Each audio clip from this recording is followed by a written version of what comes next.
But first, President Biden revealed today that he is to visit Northern Ireland next week to mark the 25th anniversary of the Good Friday Agreement.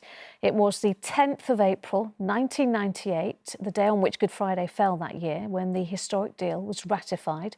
Brokered by the then US President Bill Clinton, it was signed by Prime Minister Tony Blair and Ireland's Prime Minister Bertie Ahern. Its aim was to end the murderous sectarian violence of the Troubles that had blighted Northern Ireland for 3 decades.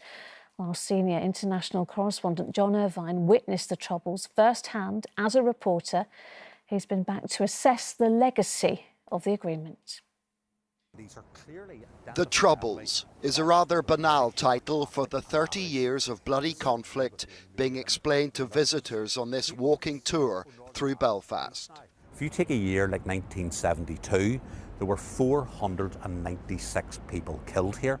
This conversation took place on a street nearby in 1972. They had the hoods.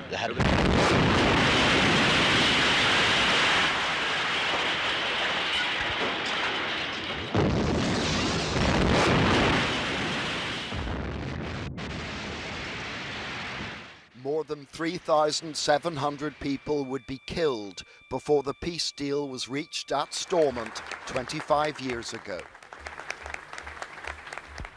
Today, it's a case of dormant Stormont. The Northern Ireland Assembly remains suspended as it has been for 40% of the time since its creation.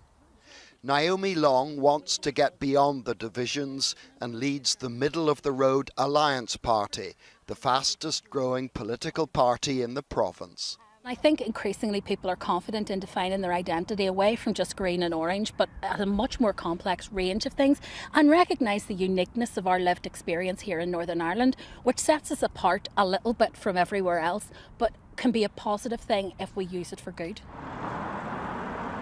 But divisions aplenty remain. This is one of the so-called peace lines in Belfast, walls that separate Protestant and Catholic communities.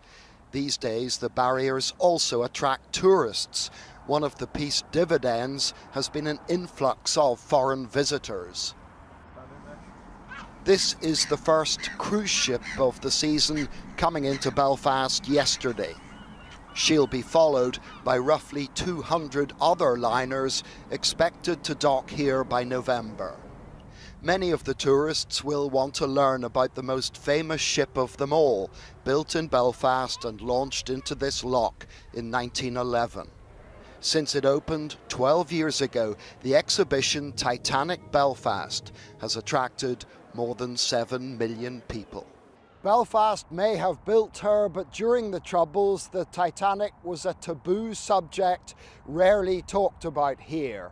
It was just another Belfast disaster story, overshadowed by fresh tragedies that were unfolding every day.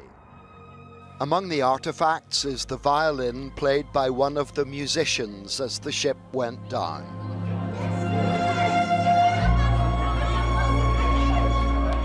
This exhibition is part and parcel of Northern Ireland reconciling itself with its past, however painful that may be.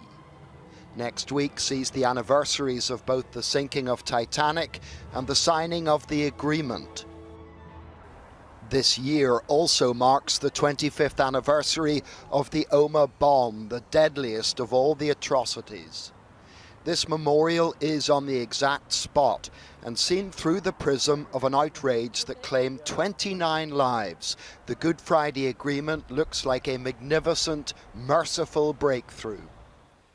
Donna Marie McGillian's niece was killed in the bombing, and she herself was so badly injured she was given the last rites 4 times.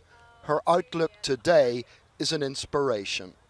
I've got 2 kids. I have to move on for them and for the family around me, because the amount of support and good that I would have witnessed and seen over the last 25 years has been unreal. And in that sense, you kind of know good always conquers evil.